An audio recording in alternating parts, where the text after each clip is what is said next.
Pues muy contenta y agradecida por la invitación en este lugar para compartirles un poquito de mi experiencia. Sé que quizás han escuchado, han leído, han visto ciertas cosas de las cuales en tan poco tiempo, a mis 26 años, he vivido. Para iniciar, pues sí, soy una mujer indígena de la comarca Nove Buglé, con 26 años, tengo una profesión y estoy cursando también una licenciatura en informática educativa. La multiculturalidad es un principio que reconoce la diversidad, las diferencias entre grupos de diferentes entidades.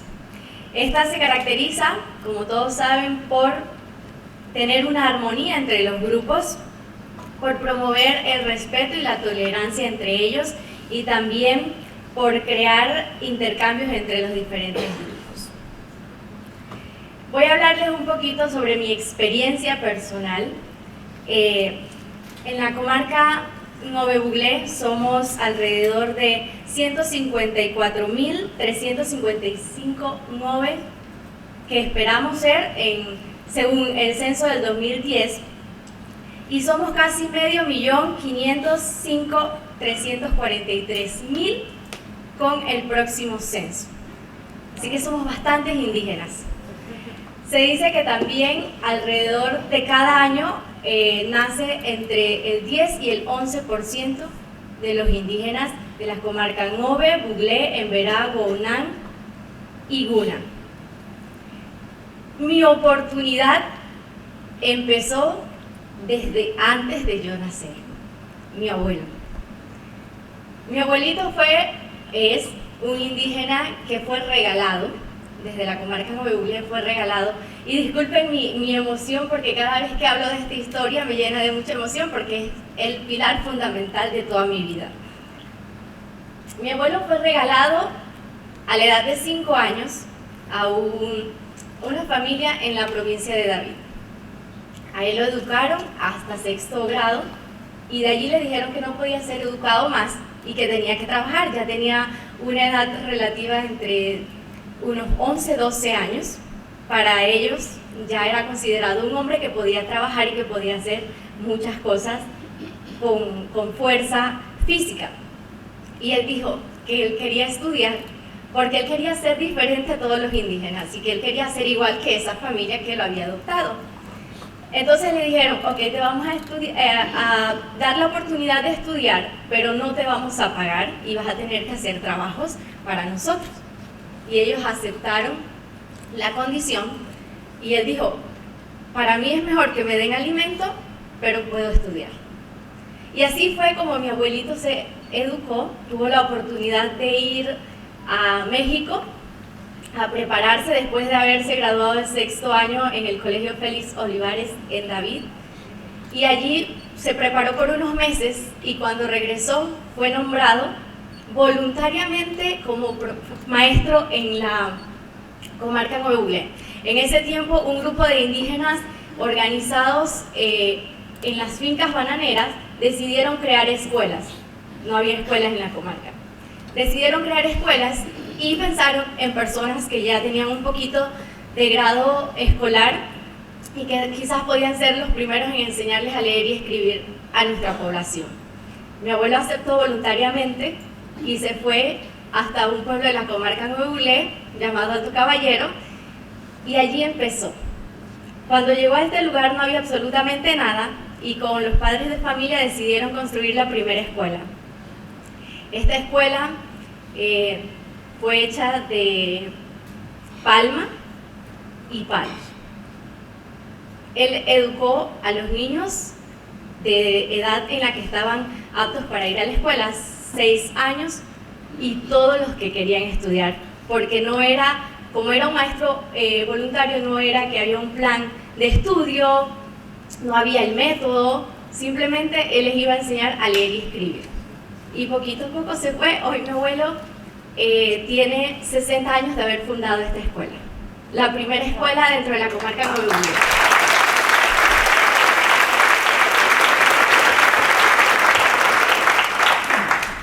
Muchos se preguntarán cómo Rosa se expresa de tal manera, cómo ha querido surgir, cómo ha logrado ciertas cosas, y fue gracias a la educación de mi abuelo que se la dio a sus hijos. De igual manera, él quiso siempre que, aunque sus hijos eran indígenas, también pudieran hablar el español correctamente, igual la lengua materna, que es la nube. Y así fue como poco a poco fue educando a sus 7 hijos de la mano de mi abuela. Mi abuela en ese tiempo cosía las naguas para personas que querían lucirla, que no eran indígenas, y ella dice que la primera nagua que vendió la vendió 10 centavos. Y cuesta muchísimo. Dice que no dormía muchas veces por entregar su trabajo a tiempo. Esto fue un gran ejemplo para cada uno de sus hijos.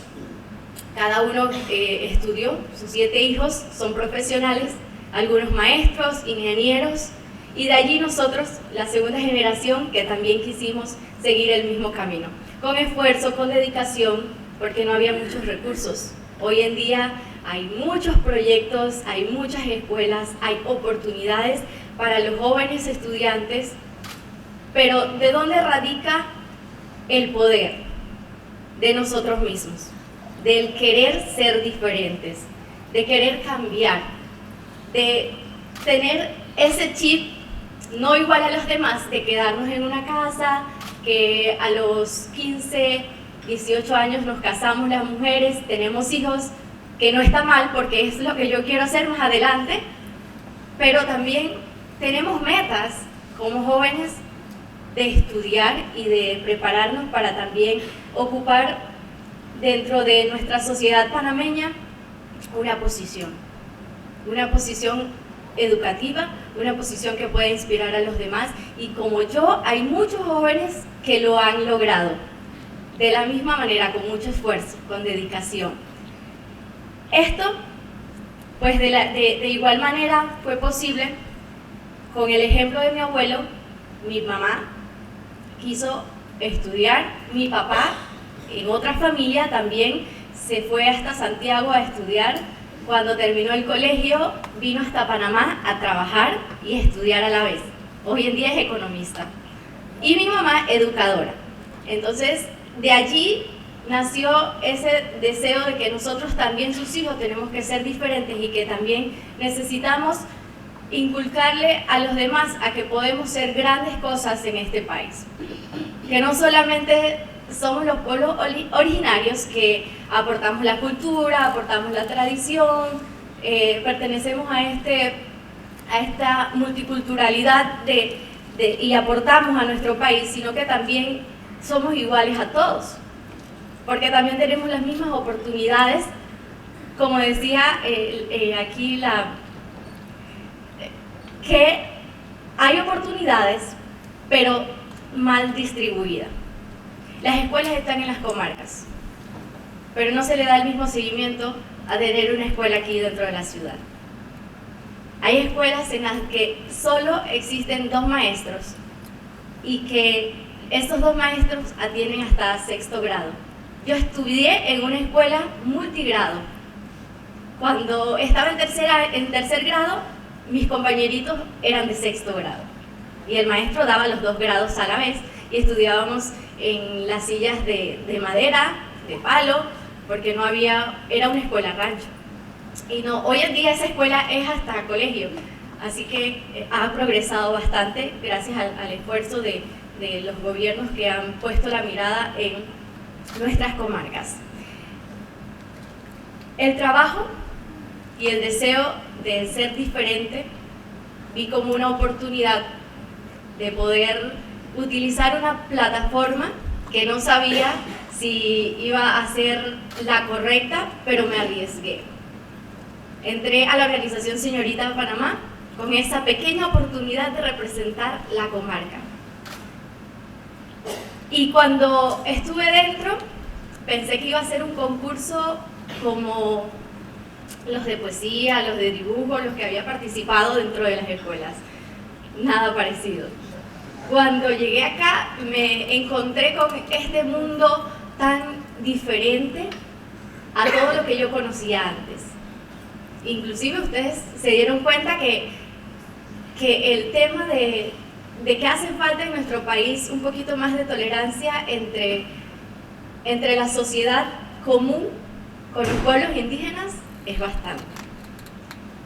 Y me vi envuelta en todo eso y dije, no es posible que todavía nuestro país esté en esta situación de que somos del mismo país, pero nos cuestionan porque somos un poquito diferentes.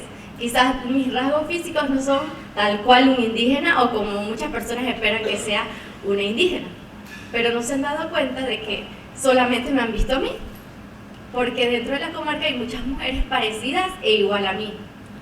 Entonces se creó esa confusión entre ¿es o no es indígena? Por supuesto que sí. 100% indígena.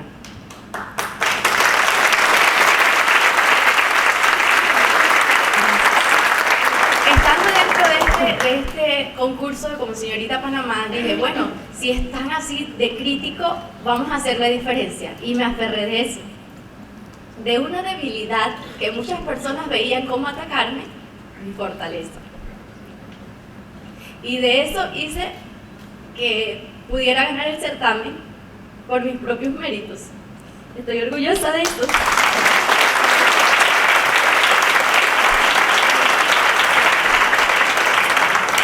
Orgullosa de eso, ¿por qué? Porque muchas personas pensaron que atacándome, no sé quiénes, pudieron ser personas ajenas a los concursos de belleza o simplemente porque no era su candidata favorita o porque tenían otra chica que podían apoyar y que era la que ellos querían que ganara.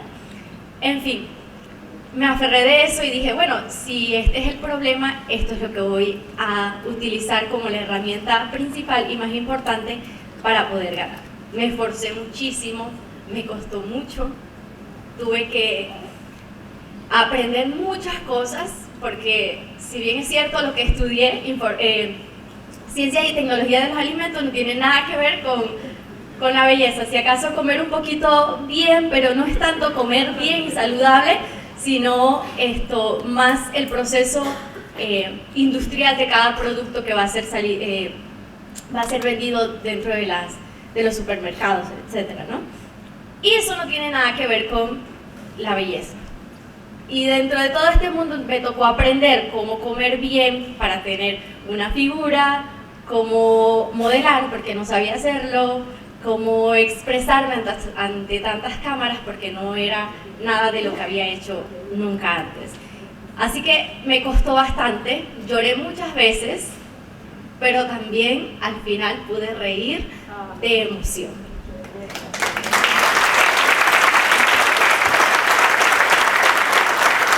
Una vez ganado el Señorita Panamá, ya como Señorita Panamá, que se llama aquí la franquicia, no es el Miss Panamá, sino en español Señorita Panamá, pude tener la gran oportunidad de con esa historia y ese mensaje poder ser la voz de las mujeres indígenas a nivel internacional y de los pueblos indígenas, algo que también nunca me esperé que iba a ser posible.